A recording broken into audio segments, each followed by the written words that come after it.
So, hello everyone, this is Manoj sir. Okay, so today we are going to start with a new chapter that is sound, that is chapter number 12. Okay, so आज हम board पे ना पढ़ के हम लोग कहीं ना कहीं पीडीएफ के थ्रू पढ़ना चाह रहे हैं. ठीक है, सो थोड़ा सा नया कुछ मैं ट्राई कर रहा हूँ. So just listen the lecture और आप लोग देखते रहे ध्यान से कि मैं आपको सारी चीज़ें एक्सप्लेन कर दूंगा यहाँ पे. ठीक है, सो सबसे पहला first question that comes in mind की व्हाट इज साउंड. ठीक है, साउंड की अगर हम बात करें तो sound is nothing but it is a form of energy. ठीक है, that is not nothing but it is a form of energy. Like जैसे मैं बात करता हूँ लाइट की, तो light is also a form of energy. ठीक है, तो लाइट भी क्या है, similarly sound is also a form of energy which produces a sensation of hearing in ours ears. ठीक है, ऑब्वियस सी बात है कि जब भी कोई साउंड आता है तो आपके कान में कुछ सेंसेशन सी होती है, मतलब आपको कुछ ना कुछ सुनाई देता है. ऑब्वियस सी बात है. ठीक है, तो साउंड क्या है, ऑब्वियसली पता है, this is it is a form of energy. ठीक है, this is a form of energy. ठीक है, which produces a sensation of hearing in our ears. ठीक है, अब हम बात करते हैं कि प्रोडक्शन ऑफ साउंड की बात करें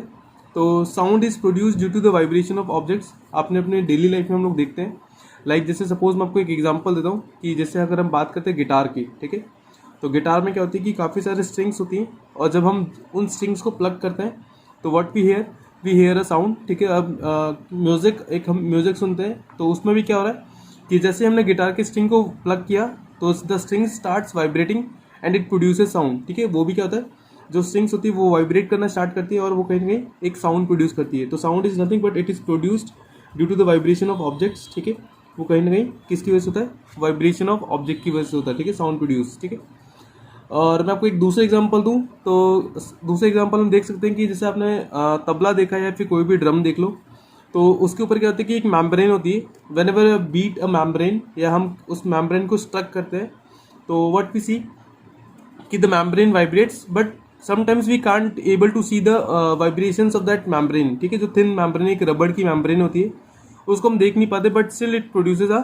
लाउड साउंड. ठीक है, तो वहाँ पे भी क्या हो रहा है कि साउंड कहीं ना कहीं प्रोड्यूस हो रहा है किसकी वजह से, वाइब्रेशन की वजह से. ठीक है, सो नाउ यहाँ पे एक वर्ड आ गया वाइब्रेशन, की वाइब्रेशन क्या होता है.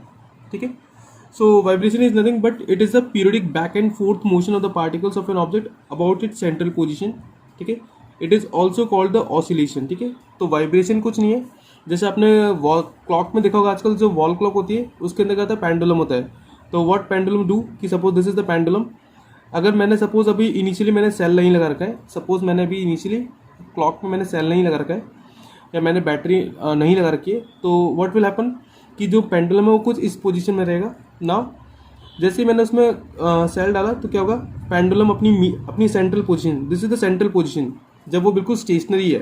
ठीक है, फिर पेंडुलम क्या करे, इट स्टार्ट्स द यहाँ पे जाएगा, फिर इस पोजीशन पे आएगा, देन वापस अपनी इस पोजीशन से होते हुए वो वापस कहाँ पे जाएगा, इस पोजीशन पे आ जाएगा. ठीक है, तो the back then forth then back then forth then back then forth. ठीक है, तो this is how the pendulum does. ठीक है, तो सिमिलरली कहीं ना कहीं वाइब्रेशन के केस में भी ऐसा होता है कि जो पार्टिकल्स होते हैं वो कहीं ना कहीं एक बैक एंड फोर्थ मोशन करता है या फिर टू एंड फ्रो मोशन बोलते हैं. ठीक है, हम यहाँ पे क्या लिखा है मैंने, बैक एंड फोर्थ मोशन, या फिर मैं इसको क्या बोल सकता हूँ कि to and fro motion, to and fro motion of the particles about it central position. Central position मतलब ये अपनी मीन पोजीशन से कभी ऐसे जाएगा, forth then back then forth then back then forth. तो this is how the vibration happens. ठीक है, तो vibration is also known as the oscillation. अब इस बात का भी ध्यान रखें कि वाइब्रेशन को ही हम क्या बोलते हैं, ऑसिलेशन भी बोलते हैं. ठीक है, vibration is also known as the oscillation. ठीक है, नाउ कुछ एग्जांपल्स देख लेते हैं. Vibrating objects are the source of all sound.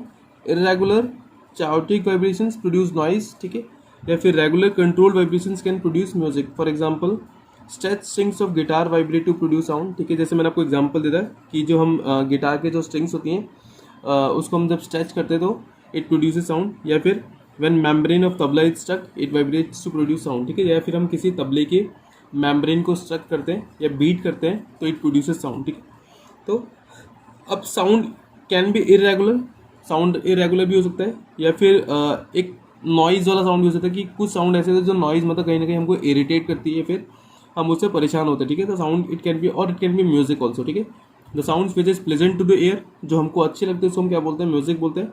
And the sound which is unpleasant to the ear that is called as the noise. ठीक है, जो हम 8th में भी हम पढ़ चुके हैं. ठीक है, now propagation of sound that is not in our syllabus, फिर भी मैं आपको थोड़ा सा एक्सप्लेन कर देता हूँ कि propagation of sound is nothing but the travelling of the sound is known as the is called the propagation of sound. ठीक है, अब साउंड प्रोपोगेट होता कैसे, देखो मैं आपको बताता हूँ कि सपोज मैंने यहाँ पे क्या लगा रखा है, मैंने सपोज यहाँ पे एक स्पीकर लगा रखा है, this is nothing but this is the speaker. ठीक है, या मैं आपको चलो मैं आपको एक ड्राइंग के थ्रू एक्सप्लेन कर देता हूँ। आपके चैप्टर नंबर 12 में आपकी बुक में एक डायग्राम दे रखा है। ठीक है, मैं आपको उसमें से एक्सप्लेन कर देता हूँ। ठीक है, so if you look at this diagram, ठीक है, अगर हम इस डायग्राम को देखते हैं तो लुक एट हियर, तो this is nothing but that is a tuning fork. ठीक है, ये क्या है, एक ट्यूनिंग फॉक है। ठीक है, जो मेटल से बना है। अब जैसे ही मैं इस मेटल को मैं अब इसके दो एंड से एक तरह से दो एंड से, एक ये वाला एंड और एक ये वाला एंड। ठीक है, तो जैसे मैं इस ट्यूनिंग फॉक को किसी बॉडी पे या किसी रबड़ पे मैं उसको जोर से बीट करूंगा तो द ट्यूनिंग फॉक के जो दोनों एंड से दोनों वाइब्रेट करना स्टार्ट करेंगे। This will vibrates like this, इस तरीके से ये दोनों वाइब्रेट करना स्टार्ट करेंगे। तो क्या होता है कि हमारे सराउंडिंग में जो भी पार्टिकल्स होते हैं, ठीक है, अब आप जानते हो कि जैसे मैंने कुछ बोला, अगर सपोज यहाँ पे सोर्स है, ठीक है, this is the source of the sound. ठीक है, यहाँ पे क्या होगा, वाइब्रेशन से एक साउंड प्रोड्यूस होगी, ऐसा करके आपको साउंड सुनाई देगी। और यहाँ पे अगर सपोज लिसनर है, यहाँ पे क्या है, लिसनर है, तो क्या होगा कि जैसे ही वाइब्रेशन होगी तो सराउंडिंग में इनिशियली पार्टिकल से यूनिफॉर्मली डिस्ट्रीब्यूटेड होते हैं, लेकिन जैसे ही ये वाइब्रेट्स करेंगे तो ये क्या करेंगे कि जो इनके नियर बाय में जो पार्टिकल्स हैं उनको क्या करेंगे, एक एनर्जी ट्रांसफर करेंगे। ठीक है, the vibrations of this tuning fork produces an energy and that passes to the particles of the medium. जो भी मीडियम के पार्टिकल्स हैं उनको क्या होगा, ये पार्टिकल्स क्या करते हैं, इनको एनर्जी ट्रांसफर होती है। अब कैसे, देखो एनर्जी कैसे ट्रांसफर होती है। सपोज मैंने बोला कि इनिशियली यहाँ पे कुछ पार्टिकल्स हैं, ठीक है, मैंने बोला सपोज ये एयर के पार्टिकल्स हैं, ठीक है, फिर क्या होगा, अब जैसे यहाँ पे वाइब्रेशंस की वजह से, या मैंने बोला सपोज यहाँ पे लाउड स्पीकर है तो यहाँ से वाइब्रेशन से एनर्जी निकली और ये किनको पास हुई, इन पार्टिकल्स को पास हुई।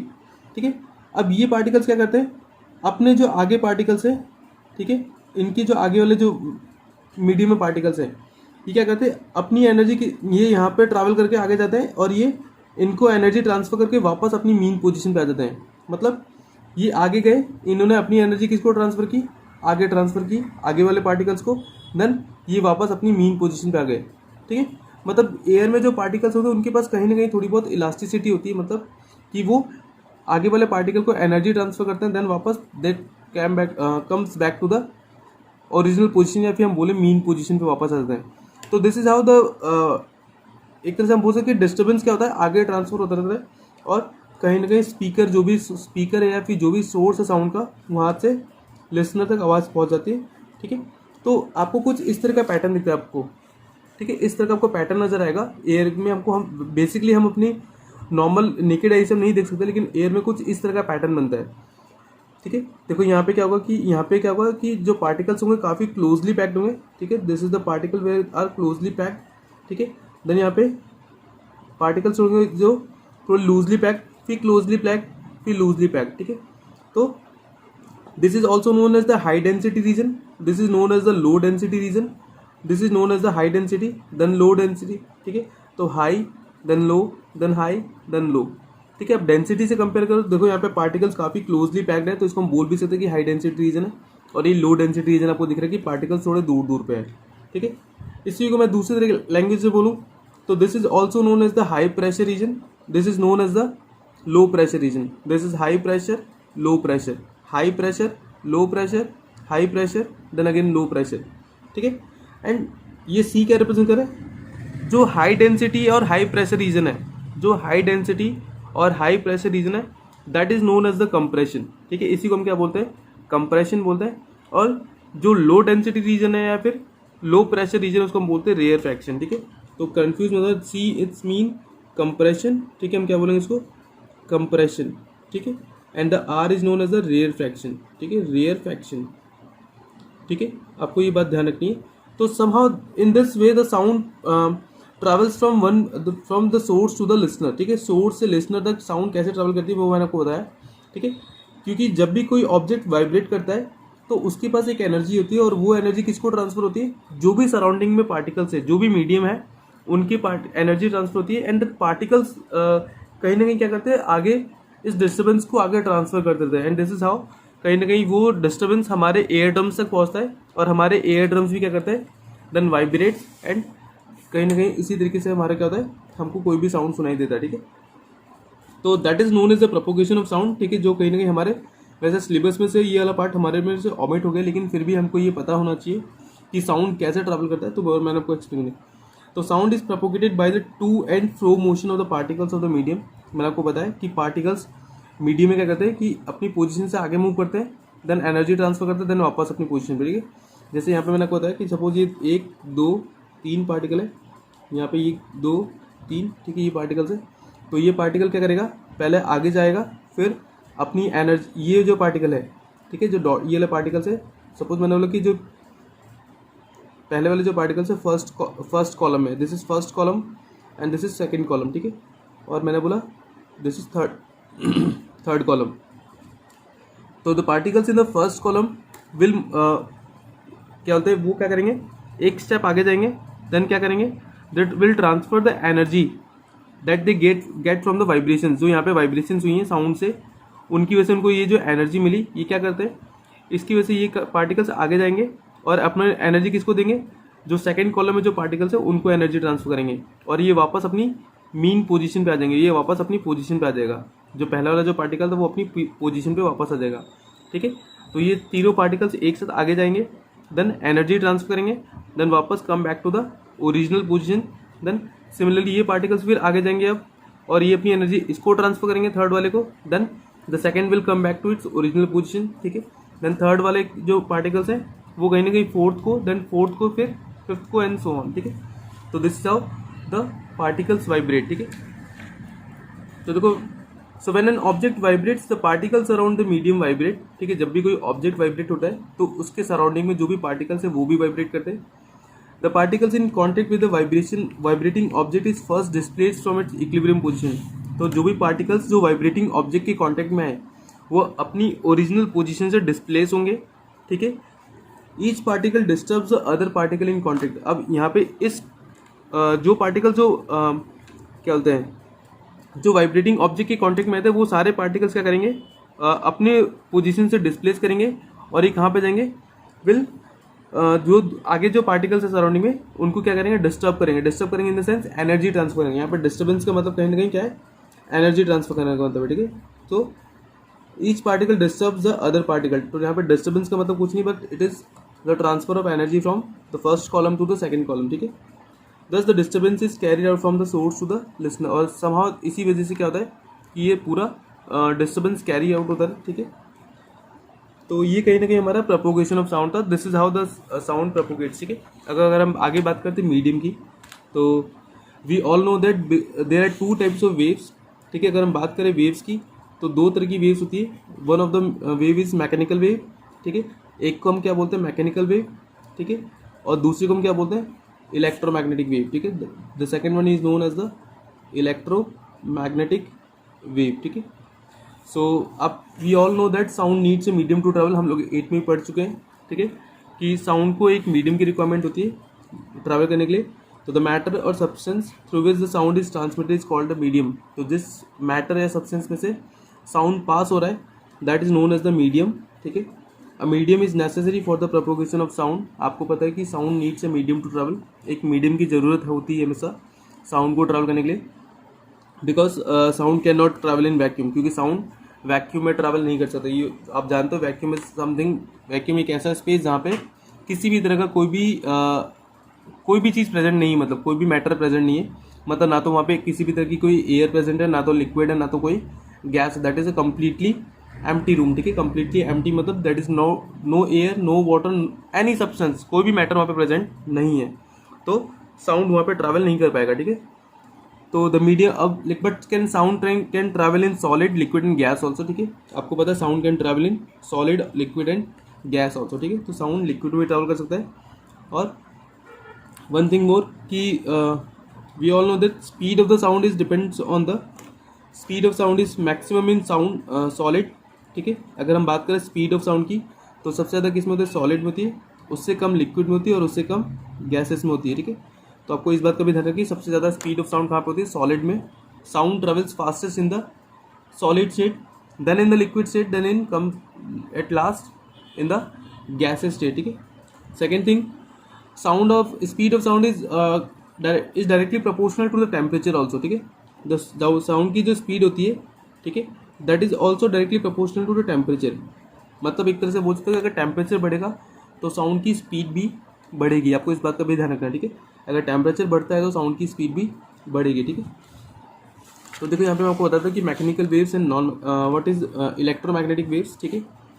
सो mechanical wave is nothing but waves that require a medium to propagate is called the mechanical wave. ऐसी वेव्स जिनको कहीं ना कहीं किसी मीडियम की रिक्वायरमेंट होती है ट्रैवल करने के लिए, that is known as the mechanical wave, ठीक है। जैसे मैंने बोला sound wave, because sound waves can not travel in vacuum, तो sound waves need a medium to travel, तो that is a mechanical wave. अगर हम बात करें इलेक्ट्रोमैग्नेटिक वेव्स की, तो the waves which do not require any medium for propagation are called the electromagnetic waves, ठीक है। आपको इस बात का ध्यान रखना है कि ऐसी वेव्स जिनको किसी भी मीडियम की रिक्वायरमेंट नहीं होती है ट्रैवल करने के लिए, उसको हम बोलते हैं इलेक्ट्रोमैग्नेटिक वेव्स, ठीक है। एग्जाम्पल्स देखा जाए तो बहुत सारे एग्जाम्पल्स हैं। आप लाइट रेज की बात कर लो, जिस विजिबल लाइट रेज जो हम देख पाते हैं, आप एक्स रेज की बात कर लो, आप गामा रेज की बात करो, आप इंफ्रारेड रेज की बात करो, अल्ट्रा वायलेट रेज है, तो मतलब ये जितनी भी सारी रेज हैं लाइट की, तो ये सब क्या है, इलेक्ट्रोमैग्नेटिक वेव्स है, ठीक है। तो they does not require any medium to travel, इनको किसी भी मीडियम की रिक्वायरमेंट नहीं होती है ट्रैवल करने के लिए, तो these are known as the electromagnetic waves, ठीक है। अब बात करते किसकी, टाइप्स ऑफ वेव की। टाइप्स ऑफ वेव बेसिकली हम दो तरह के पढ़ते हैं, one is longitudinal waves and another is transverse waves, ठीक है। Now the first question, what is longitudinal waves and what is transverse wave, ठीक है। देखो मैं आपको दो एग्जांपल दे रहा हूँ, ठीक है, ध्यान से देखना, ठीक है। जैसे मैंने सपोज यहाँ पे मैंने क्या रखा है, इस एंड को मैंने यहाँ पे एक रस्सी है, मैंने इसको बांध रखा है, तो रस्सी कुछ इस तरीके से ट्रैवल करिए, ठीक है। और एक मैंने यहाँ पे लगा रखी, मैंने एक स्प्रिंग, ठीक है, दिस इज हाउ, क्या मैं लगा रखा, स्प्रिंग लगा रखी है, ठीक है। तो देखो यहाँ पे मैं क्या कर रहा है कि यहाँ पे एक पर्सन है, वो क्या कर रहा है, इस रस्सी को ऐसे करके, हम जैसे रस्सी को मैंने इस एंड से बांध रखा है और उसको ऐसे वाइब्रेट कर रहा है, ऊपर नीचे कर रहा है, तो क्या होगा कि देखो वेव्स, मतलब ये कुछ कुछ इस तरीके से आपको ये जो थ्रेड है, तो आपको कुछ इस तरह से नजर आएगी, ठीक है, कुछ इस तरीके से नजर आती हुई नजर आएगी, ठीक है। तो यहाँ पे देखो क्या हो रहा है कि जो वेव है वो किस डायरेक्शन में ट्रेवल करे, अगर सपोज ये बॉय यहाँ से ऐसे कर रहा है तो वेव की जो डायरेक्शन है वो इस डायरेक्शन में है, ठीक है। वेव कहाँ से जाएगी, ऐसे आगे की तरफ जा रही है, वेव कहाँ पे जा रही है, आगे की तरफ जा रही है, ठीक है, आगे की तरफ मूव करिए, आपको नजर आते गए, ठीक है। तो वेव कहीं ना कहीं इस तरीके से ट्रैवल करिए, लेकिन अगर मैं इस रोप के ऊपर मैं कोई पार्टिकल लूँ तो ये पार्टिकल कैसे मूवमेंट करें, कभी नीचे कभी ऊपर, ठीक है। तो this is the movement is up and down, ठीक है। ये मूवमेंट कैसा पार्टिकल का, अप एंड डाउन, ठीक है। मतलब पार्टिकल्स का मूवमेंट ऐसे है, ठीक है, वर्टिकल डायरेक्शन में, और वेव कैसे ट्रैवल करी, हॉरिजॉन्टल डायरेक्शन में। मतलब कहीं ना कहीं इनके बीच में जो एंगल है, इनके बीच में एंगल कैसा है, इस तरीके से है, ठीक है, कि वेव इस डायरेक्शन में ट्रैवल कर रही है और मूवमेंट ऑफ पार्टिकल्स कैसा है, कुछ इस तरीके से है। तो इनके बीच में जो एंगल बन रहा है दैट इज 90 डिग्री, ठीक है। मतलब the movement of the particles of the medium, जो भी मीडियम के जो पार्टिकल्स है, they are moving perpendicular to the direction of the wave propagation, ठीक है। तो that is known as the transverse wave. और इस केस में देखो, अगर सपोज मैंने स्प्रिंग को यहाँ से पकड़ के मैंने स्ट्रेच किया, इसको मैंने यहाँ पे स्ट्रेच किया, ठीक है, the spring will vibrate like this, ठीक है। ये कभी अंदर कभी बाहर ऐसे ऐसे कैसे करे वाइब्रेट करेगी। और अगर मैं सपोज स्प्रिंग पे कोई पार्टिकल ले लूँ, ठीक है, तो पार्टिकल्स भी कैसे मूवमेंट करे, आगे फिर देन पीछे, ठीक है। जब ये स्प्रिंग स्ट्रेच होगी तो ये पार्टिकल्स पीछे जाएंगे, फिर जब वापस एक्सपेंड होगी तो फिर वापस आएंगे वापस, ठीक है। जब वापस स्ट्रेच होगी तो फिर यहाँ पे ऐसे, ठीक है, मतलब कंप्रेस होगी तो फिर वापस अंदर फिर बाहर। मतलब पार्टिकल्स का मूवमेंट कैसा है, इस तरीके से है। और स्प्रिंग भी कैसे मूवमेंट करी, इस तरीके से मूवमेंट करी। मतलब पार्टिकल्स का मूवमेंट भी ऐसे है और वेव का भी मूवमेंट ऐसे है, मतलब दोनों क्या है, पैरेलल है, ठीक है, दोनों ही क्या है, पैरेलल है। तो इसको हम बोलते हैं लॉन्गिट्यूडनल वेव्स, ठीक है। तो the waves in which the movement, in which the particles movement is in the direction parallel to the propagation of wave is known as the longitudinal wave, and a wave in which the particles of the medium vibrate in a direction perpendicular to the direction of propagation of wave, ठीक है, उसको हम बोलते हैं transverse wave, ठीक है। जैसे longitudinal sound क्या है, एक लॉन्गिट्यूडनल वेव है, ठीक है, साउंड क्या है, एक लॉन्गिट्यूडनल वेव है, ध्यान रखना आपको, ठीक है। ट्रांसवर्स वेव जिसमें waves produce in a stretch string, जो मैंने आपको एग्जांपल दिया कि मैंने एक स्ट्रिंग को स्ट्रेच किया, ठीक है। जैसे हम गिटार की बात करें तो गिटार में क्या होता है, वाइब्रेशन अलोंग द स्ट्रिंग होती है, लेकिन पार्टिकल्स का मूवमेंट कैसा होता है, परपेंडिकुलर होता है, ठीक है। तो that is known as the types of wave, ठीक है। आपको इस बात का ध्यान रखना है कि दो तरह की वेव्स होती है, longitudinal waves and transverse wave, ठीक है। देखो मैंने आपको कंप्रेशन एंड रेयरफैक्शन पढ़ा दिया, that is the part of the propagation of sound, ठीक है। तो compression is the part of the wave in which the particles of the medium are closer to one another, ठीक है। मैंने आपको बताया था, देखो ये वाला रीजन है कंप्रेशन रीजन। तो देखो कंप्रेशन रीजन में क्या है कि पार्टिकल्स जो है काफी क्लोजली पैक्ड है, they are quite closer to one another, ठीक है। Forming the region of high pressure and density, ठीक है, जहाँ पे क्या होता है हाई प्रेशर और हाई डेंसिटी की। Compression are represented by the upper portion of the curve, ठीक है, जिसको हम क्रस्ट ही बोलते हैं। तो कभी भी हम किसी वेव को रिप्रेजेंट करते तो कुछ इस तरीके से रिप्रेजेंट करेंगे, ठीक है, समहाउ इस तरीके से हम रिप्रेजेंट करेंगे, ठीक है। ये एक वेव ट्रैवल कर रही है, ठीक है। तो this part is known as the compression region, ठीक है, that is upper part of the wave, and this part of the wave is known as the rarefaction, ठीक है। देन कंप्रेशन, ठीक है, ये कंप्रेशन हो जाएगा, फिर क्या आएगा rarefaction. This is also known as the crest and this is also known as the trough, ठीक है, ध्यान रखना, crest trough, crest trough, crest trough and, ठीक है। Compression rarefaction, compression rarefaction, compression rarefaction, ठीक है। कुछ इस तरीके से वेव ट्रैवल करती है। This is the high density region, जहाँ पे पार्टिकल्स काफी क्लोज होंगे। This is the low density region, फिर पार्टिकल्स क्या होंगे लूजली पैक्ड होंगे, मतलब लो डेंसिटी रीजन, मतलब पार्टिकल्स थोड़े दूर दूर होंगे, ठीक है। तो rarefaction is the part of the wave where particles spread out in region of low pressure and density. Rarefaction represent by lower portion of the curve का जो lower portion, that is known as the rarefaction, ठीक है, and that is also known as the trough, ठीक है। तो इसको बोलते हैं क्रस्ट ट्रफ, क्रस्ट ट्रफ, ठीक है। तो दिस इज हाउ कहीं ना कहीं वेव ट्रैवल करती है, ठीक है। आपको इस बात का ध्यान रखना है। आगे हम देखते हैं, ठीक है, ठीक है। अब हमको कहीं ना कहीं कैरेक्टरिस्टिक्स ऑफ साउंड वेव के बारे में बात करनी है। तो देखो अगर मैं साउंड वेव की कैरेक्टरिस्टिक्स की बात करूँ तो basically there are five characteristics जो हमको इस बार पढ़ना है, ठीक है। That is amplitude, wavelength, frequency and time period, ठीक है। Amplitude, wavelength, frequency and time period, ठीक है। अब एम्पलीट्यूड क्या होता है, the maximum displacement of each particle from its mean position is called the amplitude, ठीक है। जैसे मैं आपको बताता था कि एम्पलीट्यूड होता क्या, सपोज मैंने यहाँ पे एक वेव ड्रॉ की, ठीक है, this is nothing but this is the wave, ठीक है, मैं वेव बना रहा हूँ,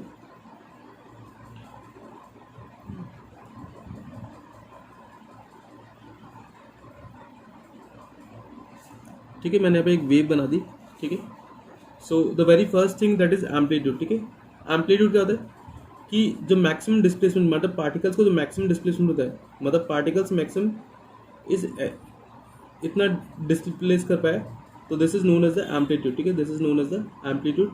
amplitude is denoted by capital A, it is denoted by capital A and ऐसा यूनिट इज मीटर, ठीक है। तो ये होता है कहीं ना कहीं एम्पलीट्यूड, ठीक है। This part is known as the amplitude, ठीक है, इसी को हम बोलते हैं एम्पलीट्यूड, ठीक है। तो the maximum displacement of each particle from its mean position, ये तो इसकी क्या है, मीन पोजीशन है, ठीक है। मीन पोजीशन जो कितना ज़्यादा डिस्प्लेस करता है, that is known as the amplitude. और आपको मैंने बताया था कि कहीं ना कहीं loudness depends upon the amplitude, ठीक है। Loudness is directly proportional to the amplitude, ठीक है। अगर किसी की एम्पलीट्यूड, अगर जैसे हमने 8 में पढ़ा, ये हमने 8 का कंसेप्ट है, ठीक है, कि अगर लाउडनेस ज़्यादा होगा तो मतलब कहीं ना कहीं उस वेव का एम्पलीट्यूड, साउंड वेव जो भी है ओरिजिनेट हो रही है, उसका एम्पलीट्यूड ज़्यादा होगा, तभी तो लाउडनेस ज़्यादा है, ठीक है। तो मतलब अगर एम्पलीट्यूड ज़्यादा होगा तो लाउडनेस ज़्यादा होगी, अगर एम्पलीट्यूड कम होगा तो लाउडनेस भी कम होगी। जैसे मैं आपको एग्जांपल दूं, जैसे एक लायन और एक बेबी गर्ल की बात करूं, छोटी सी बेबी की बात करूं, तो किसकी लाउडनेस ज़्यादा होगी, एक लायन की लाउडनेस ज़्यादा होगी, क्यों, क्योंकि उसका एम्पलीट्यूड ज़्यादा है। वेवलेंथ की बात करूं तो the distance between the two nearest crest और trough of a wave is called its wavelength. Wavelength क्या होता है, यहाँ से देखो दो, ये क्रस्ट, ये भी क्रस्ट और ये भी क्रस्ट, मैंने आपको बताया था कि ये क्रस्ट होता है, ये ट्रफ होता है, ये क्रस्ट देन ट्रफ। तो या तो दो एडजेसेंट क्रस्ट, ठीक है, दो एडजेसेंट क्रस्ट, या फिर मैं बोलूँ दो एडजेसेंट ट्रफ, ठीक है, दोनों ट्रफ एडजेसेंट ट्रफ के बीच की डिस्टेंस, या तो फिर दो एडजेसेंट क्रस्ट के बीच की डिस्टेंस लो, that is known as the wavelength and it is denoted by the symbol lambda, ठीक है। यहाँ से लेके यहाँ तक की जो डिस्टेंस होती है that is known as the wavelength. आप इस बात का ध्यान रखना, इसी को हम क्या बोलते हैं, वेवलेंथ बोलते हैं, ठीक है। तो the distance between two adjacent crest या फिर trough of a wave is called its wavelength. It is denoted by the Greek letter lambda, ठीक है। प्रोनाउंसिएट कैसे करेंगे, लैम्डा से प्रोनाउंसिएट करेंगे, ठीक है, हम लैम्डा बोलते हैं इसको। And the SI unit is metre, ठीक है, जिसको हम स्मॉल एम से रिप्रेजेंट करेंगे, ठीक है, ध्यान रखना। एसआई यूनिट क्या हो जाएगी, मीटर हो जाएगी, और उसको हम स्मॉल एम से रिप्रेजेंट करेंगे, ठीक है। बात करते हैं किसकी, फ्रीक्वेंसी की। तो देखो कोई भी वेव पर सेकेंड में कितनी बार वाइब्रेशंस करिए, that is denoted by the frequency. अगर सपोज मैंने बोला कि दो वेव है, एक वेव ऐसी है जो सब, ठीक है, जो एक बार 1 सेकेंड में 10 टाइम्स, 1 सेकेंड में, ठीक है, 1 सेकेंड में 10 टाइम्स वाइब्रेट करती है, 10 टाइम्स, ठीक है। और मैंने बोला एक दूसरी वेव है जो 1 सेकेंड में 5 टाइम्स वाइब्रेट करती है। तो मैं किसकी बोलूँ, किसकी फ्रीक्वेंसी ज़्यादा है, इसकी फ्रीक्वेंसी ज़्यादा है, मतलब इसकी फ्रीक्वेंसी कितनी देगी 10 हर्ट्ज, और इसकी फ्रीक्वेंसी कितनी देगी 5 हर्ट्ज, ठीक है। What is hertz, the SI unit of frequency is hertz. हम किसी भी वेव की फ्रीक्वेंसी को हर्ट्ज में मेजर करते हैं, ठीक है। और फ्रीक्वेंसी का सिंबल क्या होगा, न्यू, ठीक है। आपको सिंपल पहले वी बनाना है, ठीक है, ये वी, उसको ऊपर से थोड़ा सा ऐसे टेढ़ा कर देना है। तो this is the symbol that is pronounciated as nu, ठीक है, एन यू न्यू, ठीक है, ये सिंबल है न्यू, ठीक है। फ्रीक्वेंसी को हम न्यू से प्रेजेंट करेंगे, वेवलेंथ को हम लैम्डा से प्रेजेंट करेंगे, एम्पलीट्यूड को हम कैपिटल ए से प्रेजेंट करेंगे, ठीक है। ध्यान रखना, amplitude is measured in metre, wavelength is also measured in metre, and frequency is measured in hertz, ठीक है। That is denoted by capital H then small Z, ठीक है। अगर आप दोनों कैपिटल लिखे होगा तो आपको कोई भी मार्क्स नहीं मिलेंगे, ठीक है, इस बात का ध्यान रखना, ठीक है। बात करते हैं किसकी, टाइम पीरियड की। टाइम पीरियड क्या होता है, ठीक है। तो time taken to complete one vibration, एक वाइब्रेशन को कंप्लीट होने में, जैसे मैंने बोला कि suppose this is the wave, ठीक है, मैंने बोला सपोज ये वेव है, सपोज ये एक बार ये हो गया इसका एक पूरा कंप्लीट वाइब्रेशन, ठीक है, एक पूरा क्रस्ट देन ट्रफ, ठीक है, this is known as the complete vibration. तो जो यहाँ से लेके यहाँ तक का जो भी टाइम पीरियड लगता है, ये पूरा जो टाइम पीरियड होता है that is known as the time period, ठीक है। ये था मतलब एक कंप्लीट वाइब्रेशन के लिए जो भी टाइम लगता है किसी भी वेव को, ठीक है, तो उसको हम क्या बोलते हैं, वाइब्रेशंस बोलेंगे, का टाइम पीरियड बोलेंगे, ठीक है। तो टाइम पीरियड इज कहीं ना कहीं फ्रीक्वेंसी के इनवर्सली प्रोपोर्शनल, ठीक है। देखो यहाँ पे एक रिलेशन होता है, आपको ध्यान रखना है कि जो फ्रीक्वेंसी होता है that is nu is equals to 1 upon time period, ठीक है। Frequency is equals to 1 upon time period, ठीक है, मतलब इस बात का ध्यान रखना है, ठीक है। ये frequency and it is equals to the 1 upon time period, ठीक है। मतलब अगर टाइम किसी भी वेव का अगर टाइम पीरियड ज़्यादा होगा तो फ्रीक्वेंसी क्या होगी, कम होगी। ऑब्वियस सी बात है कि अगर वेव एक कंप्लीट ऑसिलेशन में ज़्यादा टाइम ले रही है तो मतलब वो पर सेकेंड में उसके नंबर ऑफ वाइब्रेशंस भी क्या होंगे, कम होंगे। और अगर किसी वेव की फ्रीक्वेंसी अगर बहुत ज़्यादा है मतलब उसका टाइम पीरियड क्या होगा, उतना ही कम होगा। क्योंकि देखो यहाँ से आपको पता चला है कि frequency is inversely proportional to the time period, ठीक है। अगर टाइम पीरियड ज़्यादा होगा तो फ्रीक्वेंसी कम होगी, और अगर टाइम पीरियड कम होगा तो फ्रीक्वेंसी ज़्यादा होगी, ठीक है। तो दिस इज टाइम पीरियड ऐसा डिनोटेड बाय कैपिटल टी, और ऐसा यूनिट इज सेकेंड, ठीक है। वेलोसिटी, ठीक है, अब वेलोसिटी कहते हैं the distance travelled by the wave in 1 second is called the velocity, ठीक है। देखो आपको पता है कि कोई भी अगर सपोज वेव है, मैंने टाइम वेलोसिटी क्या बोला कि 1 सेकेंड में the distance travelled by the wave in 1 second is called the velocity of the wave, ठीक है। तो सपोज देखो इसको हम क्या बोलेंगे, इसकी ऐसा यूनिट होगी मीटर पर सेकेंड, ठीक है। अब वेलोसिटी क्या होता है, distance upon distance travelled upon time taken, ठीक है। तो इसमें मतलब सपोज कोई वेव है, सपोज 1 सेकेंड में वो, मैंने बोला सपोज 1 सेकेंड में वो कितना ट्रेवल करती है, एक वेव कंप्लीट करती है, 1 सेकेंड में एक वेव कंप्लीट करती है। तो मैं यहाँ से लेके यहाँ तक की जो डेंसिटी क्या होगी, देखो यहाँ से लेके अगर मैं बोलता हूँ सपोज यहाँ से लेके यहाँ तक की डेंसिटी कितनी, ये लेंथ कितनी होगी, दैट इज लैम्डा, ठीक है। और मैंने आपको बताया कि एक वेव को जितना टाइम लगता है कंप्लीट होने में that is known as a time period. तो वेलोसिटी कहते कि वेलोसिटी हो जाएगा आपका लैम्डा अपॉन टी, डिस्टेंस कितना ट्रैवल किया लैम्डा की इक्वल, और टाइम कितना लगा दैट इज टाइम पीरियड की इक्वल। तो वेलोसिटी कितना लगा लैम्डा अपॉन टी, तो v equals to lambda upon T.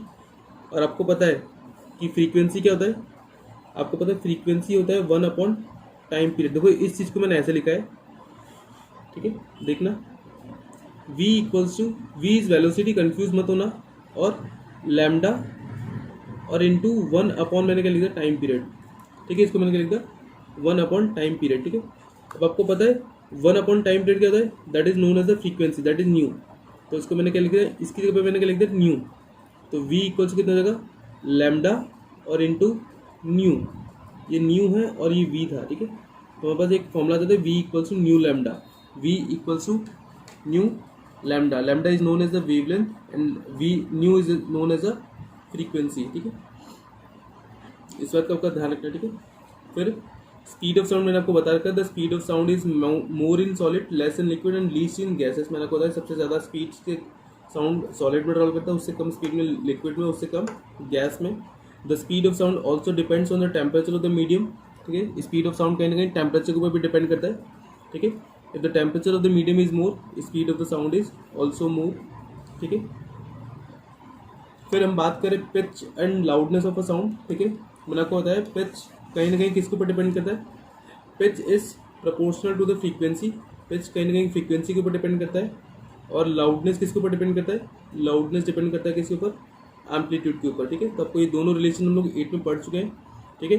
किसी भी साउंड वेव का अगर एम्पलीट्यूड ज़्यादा है तो उसका लाउडनेस भी ज़्यादा होगा, और किसी अगर साउंड वेव की फ्रीक्वेंसी ज़्यादा है तो उसके पिच ज़्यादा होगी। जैसे मैं आपको एक सिंपल से एग्जांपल देता हूँ, जैसे अगर हम बॉयज़ और गर्ल्स में कंपेयर करें तो बॉयज़ की जो आवाज़ होती है थोड़ी सी हैवी होती है, थोड़ी सी मोटी आवाज़ होती है, और गर्ल्स मतलब उनकी आवाज़ कैसी होती है, थोड़ी सी लाउड होती है। और गर्ल्स की बात करें तो गर्ल्स की आवाज़ में क्या होती है, फ्रीक्वेंसी का ज़्यादा होती है, लेकिन उनकी आवाज़ कैसी श्रिल होती है। मतलब गर्ल्स की आवाज़ की फ्रीक्वेंसी ज़्यादा है इसलिए उनकी आवाज़ कैसे, पिच ज़्यादा, उनका पिच मतलब श्रिलनेस, श्रिलनेस मतलब थोड़ी सी बहुत पतली आवाज़ होती है इनकी गर्ल्स की, ठीक है। और बॉयज़ की आवाज़ लाउड होती है, मतलब उनकी साउंड वेव में एम्पलीट्यूड ज़्यादा है, ठीक है। तो इस बात का ध्यान रखना कि कहीं ना कहीं अगर किसी भी साउंड वेव का अगर एम्पलीट्यूड ज़्यादा होगा तो वो साउंड उतनी ज़्यादा लाउड होगी, और अगर किसी साउंड वेव की फ्रीक्वेंसी ज़्यादा है तो उसकी पिच भी उतनी हाई होगी, मतलब उसकी श्रिलनेस भी उतनी ज़्यादा होगी, ठीक है। तो ये मैंने आपको ऑलरेडी पढ़ा चुका हूँ, ठीक है। Music and note, you all know the difference that music is nothing but it is the sound which is pleasant to the ear is known as the music, and the sound which is unpleasant to the ear या which irritates us that is known as a noise, ठीक है। Tone की बात करें, ठीक है, tone आप सब जानते हो, जैसे जैसे हम पियानो बजाते हैं तो पियानो में बहुत सारे कीज होती हैं। अगर मैं सिंपल एक की को प्रेस करता हूँ तो मुझे एक टोन सुनाई देता है, दैट इज अ टोन, मुझे एक तरह का साउंड सुना, that is known as a tone. लेकिन अगर मैं बहुत सारी कीज को एक साथ प्रेस करूँ तो मेरा क्या बनना है कि बहुत सारे टोन के कॉम्बिनेशन से क्या बनता है, एक नोट बनता है। जब बहुत सारे टोन कंबाइन होते हैं तो क्या बनता है, नोट बनता है, ठीक है। इस बात का ध्यान रखना। नाउ ऑडिबल फ्रीक्वेंसी क्या होता है, ऑडिबल फ्रीक्वेंसी रेंज आपको पता है 8 में हम पढ़ चुके हैं, that is 20 hertz to 20,000 hertz, ठीक है। इस रेंज की फ्रीक्वेंसी को क्या बोलते हैं, ऑडिबल फ्रीक्वेंसी रेंज, ठीक है। एंड आपको पता है ह्यूमन ईयर हम लोग ह्यूमन ईयर से भी इसी रेंज को सुन सकते हैं, ठीक है। अगर 20 हर्ट्ज से कम फ्रीक्वेंसी की साउंड है तो that is known as the infrasonic sound, और अगर 20,000 हर्ट्ज से फ्रीक्वेंसी की ज़्यादा साउंड है तो उसको बोलते हैं अल्ट्रासोनिक साउंड, ठीक है। तो आपको ध्यान रखना है कि if sound wave of frequency below 20 hertz are called known as the infrasonic sound और infrasound, and the sound of frequency higher than 20 kilo hertz are known as the ultrasonic sound या फिर अल्ट्रासोनिक वेव्स, ठीक है। ध्यान रखना। देखो infrasonic sounds कुछ animals भी सुन सकते हैं, जैसे एलिफेंट्स हो गए, राइनोसोरस हो गए, वेल्स हो गए, ठीक है। ये कुछ एनिमल्स है जो इंफ्रासोनिक साउंड को सुन सकते हैं, ठीक है। और इवन अर्थक्वेक से पहले एक शॉक वेव जनरेट होती है, मतलब एक कंपन जनरेट होता है जो कि हम नहीं सुन सकते क्योंकि वो इंफ्रासोनिक साउंड एक प्रोड्यूस होता है, लेकिन एलिफेंट, राइनोसोरस और वेल्स वगैरह सुन सकती हैं, तो वो पहले से उनको पता चल जाता है कि अर्थक्वेक आने वाला है, but we human beings are not capable to listen this sound, ठीक है। अल्ट्रासोनिक साउंड जैसे डॉल्फिन्स वगैरह कुछ एनिमल्स सुन सकते हैं, जैसे डॉल्फिन्स हो गए, बैट्स हो गए, ठीक है। इवन रैट्स जो होते हैं, चूहे, वो भी कहीं ना कहीं जो गेम खेलते हैं आपस में दौड़ पकड़ वाला, वो भी कहीं ना कहीं अल्ट्रासोनिक साउंड की वजह से खेलते हैं, जो हम नहीं सुन सकते, ठीक है। वो कहीं ना कहीं ऐसा साउंड प्रोड्यूस करते हैं जो कि 20,000 हर्ट्ज फ्रीक्वेंसी से ज़्यादा होता है, जो हम नहीं सुन सकते, ठीक है। तो infrasonic sound and ultrasonic sound, ठीक है। और आपको मैंने ऑडिबल फ्रीक्वेंसी रेंज बता दिया 20 hertz to 20 kilo hertz, 20,000 hertz, ठीक है, या 20 किलो हर्ट्ज बोलो, दैट इज द सेम, ठीक है। So this is all about the today's lecture, ठीक है। On next turn we will discuss further, ठीक है। आज के लेक्चर में इतने रखते हैं, चलो बस just go through the notes, ठीक है, एक बार अच्छे से आप पढ़ लो, ठीक है। बहुत सारी चीज़ें हमने 8 में ऑलरेडी पढ़ी हुई हैं, ठीक है, और कहीं ना कहीं वही वापस हम 9th में रिपीट कर रहे हैं। कुछ चीज़ें हैं जो थोड़ी बहुत नई हैं, और वैसे काफ़ी इजी चैप्टर है, तो आप इसको पढ़ सकते हो, ठीक है। Thank you, bye bye.